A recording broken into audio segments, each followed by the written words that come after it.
everywhere in India, the Hindu crematorium, the cremation ground in Hindu religions are closer to the water, pond, lakes, or some water well.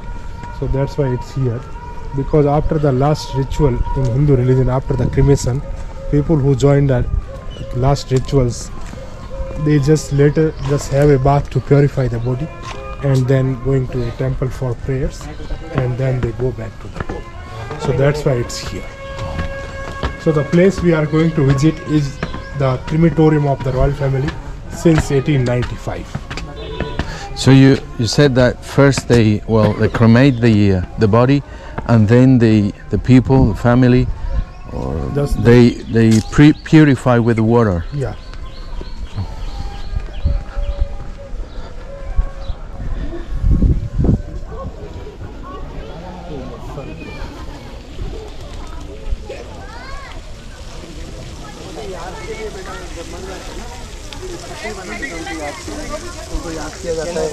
Very यहाँ थोड़ी करते हैं।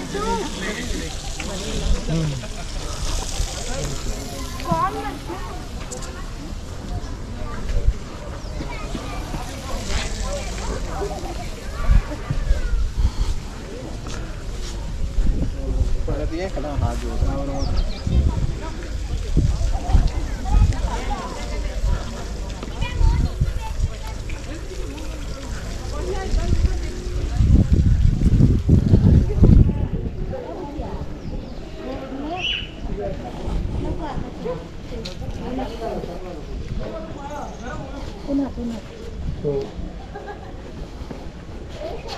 we are here at the crematorium of the royal family of Jodhpur since 1890. It's called Jaswant Thada.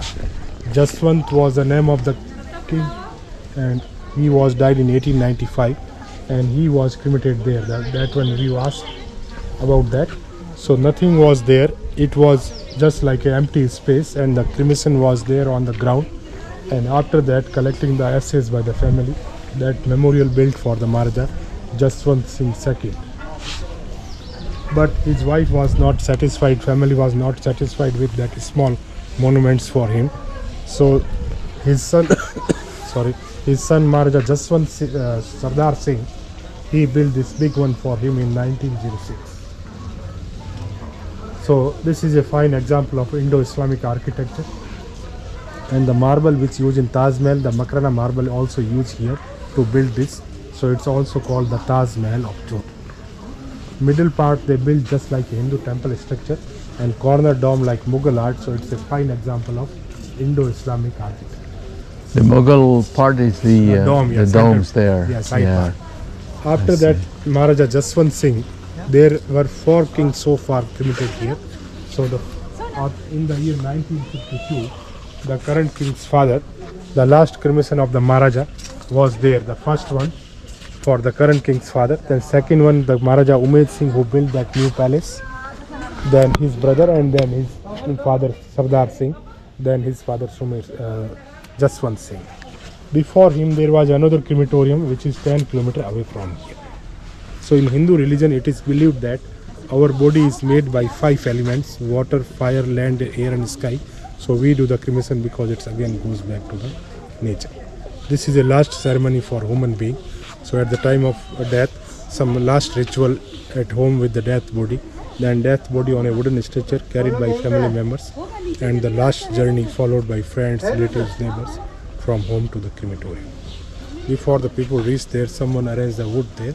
So make a big platform of wooden logs, wooden sticks, and then death body over there. After that, they cover with wooden blocks, and the family members lit the fire. It's take near about 3 hours to complete totally. When ashes left, till that the people who come with that body last journey sitting somewhere under the tree. After the ashes left, they just go and have a bath. Then they go for prayers to a temple and then return back to the home. Third day of the cremation, the family members come back again here, collect the handful of the ashes, and later spread to the holy river Ganges. While they come back, they have time and money. They are going to build something like this, that for the memory of loving parents. But they have the dead body ashes there. Yeah. Ashes actually spread with the air. All, somewhere. all of them, they are Just spread. the place where they did on that, just for memory. I see. And this is for king and queen, what happened to the relatives, like extended family, uncles, cousins, younger brothers. So after this wall, these all small of with sandstone, that's for the relatives, extended families cremated there. For the common Hindus, we have a limited part of the crematoriums in different part of the city, villages. After the collecting the ashes, someone lives from there. So there are no memorials like big this and that. Some people who sacrificed life for the country, like war heroes, we are also glorifying their lives. So we are even doing like this. Or the President of India, Prime Minister of India, if they passed away and their cremation, so there are something like that.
Se parece al Barracín.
El reservoir sí es interesante.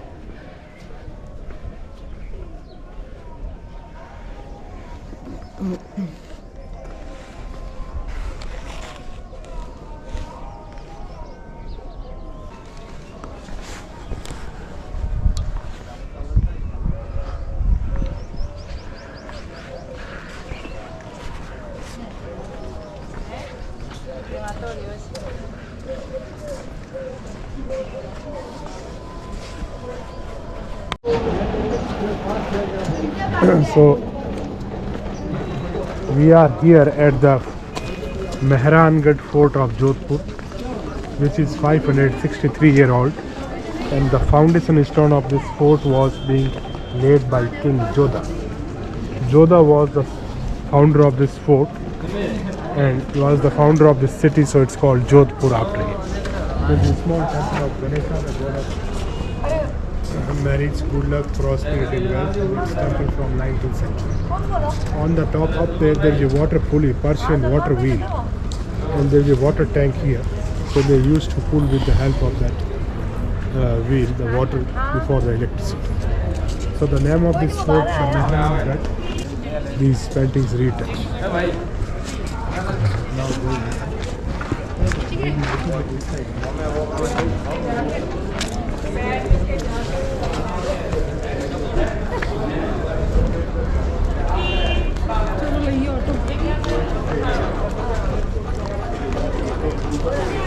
Now Ganesha, the god of good luck, prosperity and wealth, god of marriage as well. Durga, the goddess. Look at the nice view of the old city. There's a city wall that's make a circle of 10 kilometers. After the Jaswantara, the same wall is coming this side, and inside the old Jodhpur and outside the new. There are a lot of reasons for the blue, as I explained you, that during the summer we got highest temperature in India here. Sometimes it goes around 50 degrees Celsius, so sun city and then the blue city. That's because of that part. There are a lot of reasons for the blue.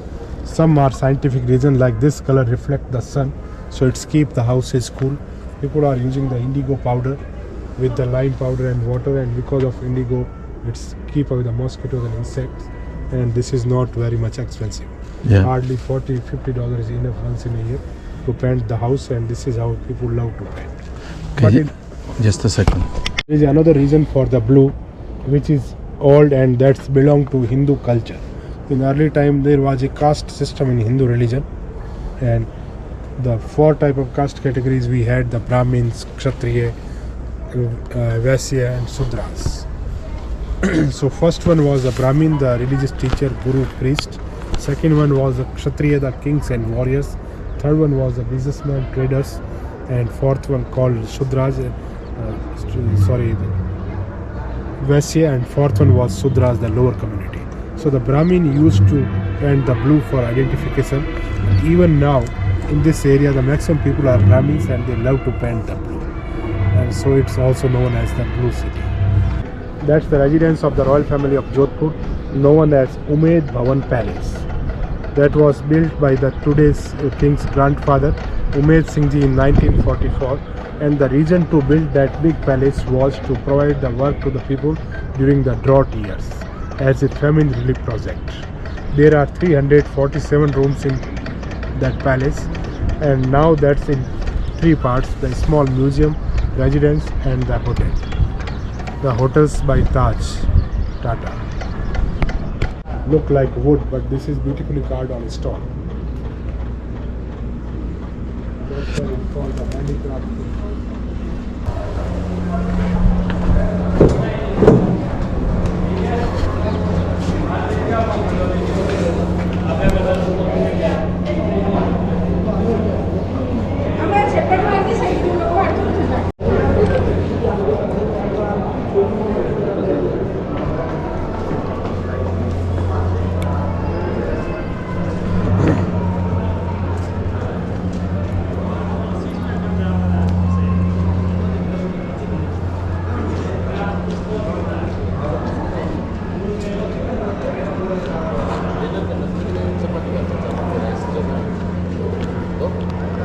So this is the ladies' apartments called Peeping Palace.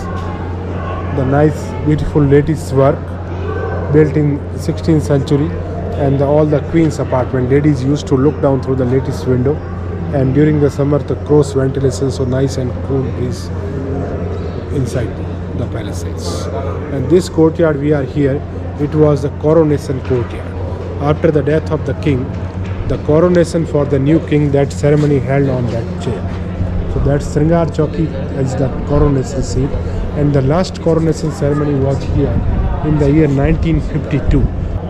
He was a member of Parliament of India from the higher chamber. We have the 2 chambers like everywhere, House of Lords or House of Commons like in England.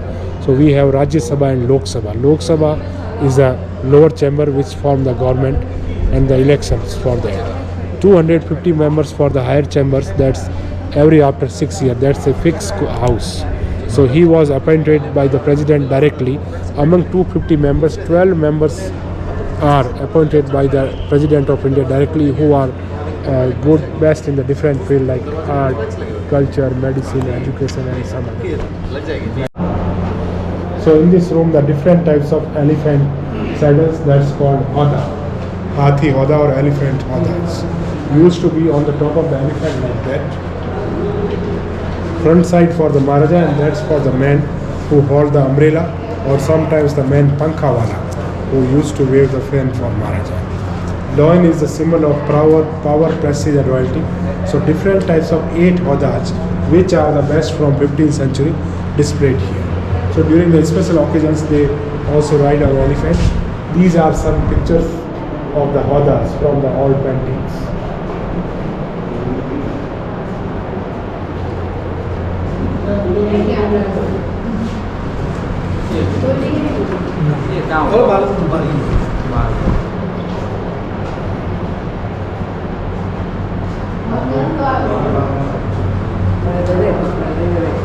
This is for royal ladies. Ladies hoda. There are different types of palanquins or palkis which were carried like that, by 2, 4, 8 and 12 person according to the weight. They should have equal height and very strong they used to carry. Whenever royal family members went out for garden, temple, from here to man gate to here, for short distance they used these palanquins. So covered one like first one, covered one for ladies and open one for ladies. So these are different types of palkis. The second one is very Air conditioned. yeah. This is a wooden palanquin. This type of bigger palanquin is usually provided for the bride from here to man gate. Clean everything. Oh. And then they do so here, this room is just like a small museum. Whatever we have seen and going to see, few things displayed here. That's a big palanquin, which is 250 kilogram weight, wooden and iron gold painted palanquin Mahado. Whenever VIP guests were here, they used it at the main entrance and took him inside like this. It's like a small palace.